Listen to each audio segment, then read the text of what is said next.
दोस्तों, आज हमारे बीच हंसो अमोला जी हैं जो प्रतिष्ठित समाज सेविका हैं और स्थान स्थान पर घूम घूम कर ये बहुत से लोगों की मदद करती हैं, बहुत से लोगों की सहायता करती हैं। आज हमने इन्हें अपने साक्षात्कार में बुलाया है। देखते हैं हमारे प्रश्नों को ये किस प्रकार झेलती हैं और किस प्रकार उनके उत्तर देती हैं। तो हंसा जी, आपका बहुत बहुत स्वागत है। ट्रू मीडिया में आपका बहुत बहुत अभिनंदन है। नमस्कार पुष्पा जी, आज ट्रू मीडिया के माध्यम से आपसे भी मुलाकात हुई और ट्रू मीडिया का नाम तो मैं सुनती हूँ, लेकिन ये मुलाकात का एक माध्यम बहुत अच्छा है।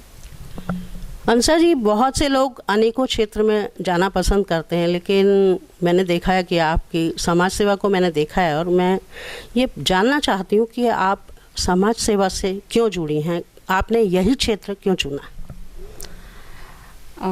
अच्छा सवाल है। सबसे पहला उत्तर तो यही है क्योंकि ये दिल को सुकून देता है, और दूसरा मैं ऐसा मानती हूँ कि हम लोग जो मनुष्य हैं वो सब सामाजिक जीवन से सरोकार रखते हैं, और इस मनुष्य योनि में एक मनुष्य योनि एक ऐसी योनि है जिसमें आप बहुत सारे परोपकार कर सकते हैं।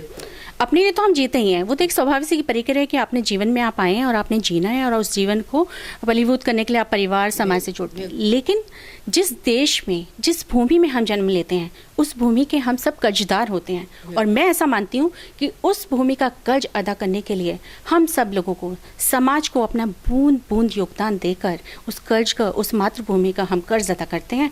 और इसीलिए मुझे सामाजिक क्षेत्र अच्छा लगता है कि मैं अपनी 2 रोटी खाने के बाद, अपने परिवार की आवश्यकता के बाद तीसरी रोटी खुद खाने की कोशिश ना करूं, बल्कि वो सब चीज़ें मैं अपने समाज को दूं, अपने देश को दूं, एक सशक्त राष्ट्र के निर्माण में अपनी भूमिका निभाऊं।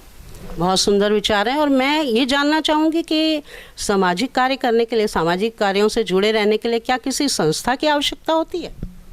नहीं, वैसे पुष्पा जी मैं आपको इसलिए मैं बताऊं तो मैं किसी भी संस्था की सदस्य नहीं हूँ। मुझे ऐसा लगता है कि जो भी काम मुझे अच्छा लगता है, चाहे वो महिलाओं के लिए हो, चाहे सामाजिक क्षेत्र में हो, हम सब लोगों को सोशल अवेयरनेस बहुत ज़रूरी है। मैं ऐसा मानती हूँ कि अगर आपके अंदर चेतना ही नहीं है तो आपका जीना निरर्थक है, क्योंकि चेतना बहुत ज़रूरी है। और इसके लिए किसी मंच और संस्था की ज़रूरत नहीं है। जो भी काम आपको अच्छा लगता है, जितना भी काम अपना समय आप दे सकते हैं अपने जीवन का, वो समाज को आपको देना चाहिए, इस देश को देना चाहिए। और उसके लिए मंच और संस्था का मैं कभी भी इंतजार नहीं करती। मुझे किसी भी संस्था का छोटा सा काम, मुझे लगता है कि ये महिलाओं के लिए बहुत अच्छा काम कर रही हैं, तो मैं इसके साथ जुड़ जाती हूँ, चाहे वो संस्था हमारी कहीं की भी हो। क्योंकि मैं विशेषकर उत्तराखंड से हूँ, तो मैं उत्तराखंड की संस्थाओं से बहुत ज़्यादा जुड़ी हूँ। और चाहे वो संस्कृति की बात हो और सामाजिक सरोकार की बात हो, उसमें मुझे लगता है कि किसी मंच और संस्था की ज़रूरत नहीं है। बिल्कुल सही कहा आपने। और अगला प्रश्न, चूंकि आप और मैं दोनों ही उत्तराखंड से हैं और आप उत्तराखंड के लिए बहुत कार्य कर रही हैं, मैंने देखा है कि वहाँ की महिला मेरे हिसाब से अभिशप्त है। हालांकि मैं इस शब्द का प्रयोग कर रही हूँ, मुझे अच्छा नहीं लग रहा, लेकिन उसके बावजूद मैं करूँगी क्योंकि मैंने देखा है वहाँ की महिलाएँ बिल्कुल अकेली हैं, अकेली रहती हैं। तो उनके लिए आप क्या कर रही हैं? उनके लिए आप किस प्रकार के कदम उठाना पसंद करेंगी? उत्तराखंड की नारी, मैं ऐसा मानती हूँ, क्योंकि मैं खुद एक उत्तराखंड नारी हूँ, और मैं ऐसा मानती हूँ कि जो उत्तराखंड की नारी होती है वो बहुत कर्मठ है।